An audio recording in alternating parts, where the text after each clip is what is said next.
Hi, this is Thomas with Believe in the Run, and this is ASICS Glideride.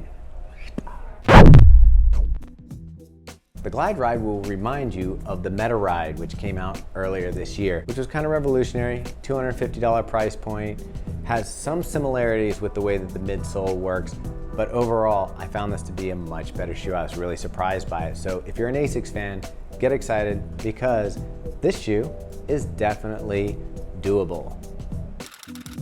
Meta Ride came in for $250. These are $150, so much more reasonably priced, and it comes down to the same geometry for the bottom, it's just more plush. So let's start off with something ASICS doesn't seem to be able to mess up, and that's the upper. They do a nice job in this. It's a multi-directional weave on the top that really wraps the foot in nicely, especially over this much of a platform. You need something that can hold your foot in securely, and this upper does it. It's got a nice padded collar, padded tongue. Everything on this shoe is built for comfort. And a matter of fact, this shoe is for going the distance. It's a long distance plush shoe. It's not supposed to be fast like the Vaporfly 4%. This is comfort over the miles, and everything does that. So you've got the padded collar, the padded tongue, just a really nice fitting upper on top of this cushiony flight foam layer of midsole, and then a more firm layer underneath that kind of cradles the foot, creating the stability for the shoe. I've also got a little speck of gel in the back. Wouldn't be an ASICS without any gel in it. So that has a little bit of gel for shock attenuation, but I don't know if I even felt it. I think they just got to keep using the gel. Maybe it's how they keep their patent on it. Come down to the outsole with plenty of rubber. Glide sole technology, it feels almost like a little bit of a plastic plate in here that helps with the toe off. Overall, rubber traction was great. Plenty of durability. Did a 20-mile run in it over the weekend, and everything felt really good. And it's supposed to be efficient over the miles. And I have to say, even though I wasn't really going for goal paces, it was just a slow, easy run, that towards the end I had enough energy and comfort in my legs that I picked up the pace and was able to end the long run still feeling pretty fresh in the legs. For 20 miles, that's saying something. ASICS is saying the shoe best compares to the Hoka Bondi, Carbon X, and the Nike Zoom Fly. Now, although it's not a lightweight shoe at 11.3 ounces or 322 grams, it still feels evenly dispersed. The weight is evenly dispersed in the shoe in a way that the Zoom Fly isn't. I felt like the Zoom Fly was really heavy on the bottom, where this shoe seems to feel pretty solid all the way through, and I wasn't really bothered by the 11.3 ounces.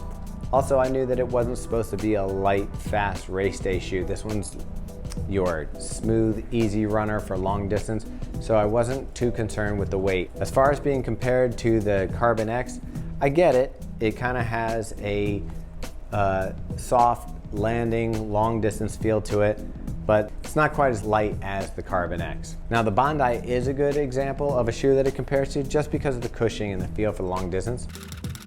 One of the things that's interesting about this shoe and how it works is you're gonna see it's got a huge toe spring. So when you're running, you're gonna feel a lot of pivot coming off behind the toes. With that extra cushioning, the pivot behind the toes, it was smooth through my stride. So overall, I was pleasantly surprised by the shoe and really enjoyed running in it. I would totally recommend it for somebody who's looking for a shoe that is nice, comfortable, soft, and can go the distance. Some things I didn't like about the shoe is it may be a little too soft. I did start to feel a little bit of hip discomfort, upper area of my thighs. No. So because it's soft, I started feeling a little fatigue in my hips, and that's where you're gonna feel it in an ultra soft shoe over the distance. So that was a takeaway. Also, on daily runs, if you were doing something that you need to have speed or tempo or wanted a faster day, I'd have to say you'd want to pair this with a different pair of shoes to get those runs in. So this one would be great for your long, slow distance runs and for your high mileage days, but I would not recommend it for speed training or race day. The Glideride fits true to size and is a 5mm drop, and again weighs 11.3 ounces or 322 grams, and I'd recommend it for long, slow runs. So for $150, if you want a shoe that you can do your nice long runs in, take it easy on your legs, and it will keep you pretty fresh throughout the run, Glideride. Follow us on YouTube, like us on Facebook, and follow us on Instagram. Is that right, Rachel? All right. Hey, Robbie, come show them the new hats. Our new hats are finally in, so you may have already ordered one. If not, order them now. $3 from every hat goes to the Donna Foundation to fight breast cancer. And you can let everyone know that you believe in the run or whatever you want to believe in. Yeah. What do you believe in? Not much. And football's going to be dead in 20 years. Just saying, it will be. But running will still be around. Yeah, but still nobody will watch it, so there's that. Except for Thomas. Thomas and Megan. We'll throw parties. Ba-ba-ba-bum-bum.